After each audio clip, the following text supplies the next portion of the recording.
Good morning. I have chosen my son to be admitted in mass communication because I'm a writer. আমি বাংলাদেশে একজন professional লেখক।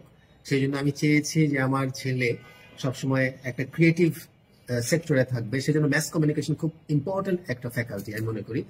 আমি তুহিন রহমান, আমি ইউএস সিটিজেন এবং আমি ইউএসএ থাকাকালীন সময়ে কিন্তু এই ইউসিএসএ ইউনিভার্সিটির সাথে কন্ট্যাক্ট করেছি। ওখানে লটস অফ আদার ইউনিভার্সিটি আছে, সেখানে অনেক সাবজেক্টে আছে, কিন্তু আমি মনে করি বাংলাদেশে থাকলে আমি বাংলার উপরে বেশ কিছু লেখা লিখতে পারবো এবং সেগুলো আমি চাই আমার ছেলে একজন বড় ডিরেক্টর হবে। সেজন্য অনেক ইউনিভার্সিটি আছে, কিন্তু তাদের যে ফ্যাকাল্টি গুলো আছে তার মধ্যে ওরকম ভাবে আমি যে স্টুডেন্টকে পড়ানো বা টেকনিক বা তাদের যে লার্জ ম্যাটেরিয়ালস আছে, স্টাডি ম্যাটেরিয়ালস, সেগুলো আমি দেখি নাই।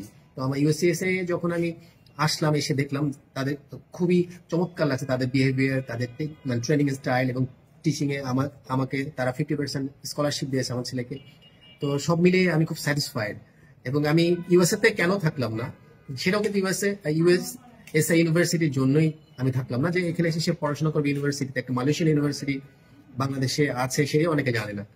এবং আসলে আপনাদের উচিত যে এই সাবজেক্টের প্রতি বিশেষ করে নজর দেওয়া, কারণ এই সাবজেক্টে আপনি যদি অ্যাডমিশন নিতে পারেন, এখানে আরো অনেক কিছু আপনি পাচ্ছেন, যেমন মার্কেটিং পাচ্ছেন, ফিল্ম এন্ড টেলিভিশন পাচ্ছেন, জার্নালিজম পাচ্ছেন।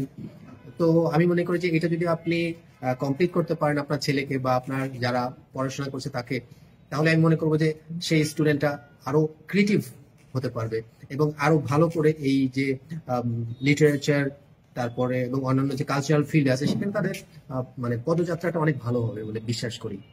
ধন্যবাদ।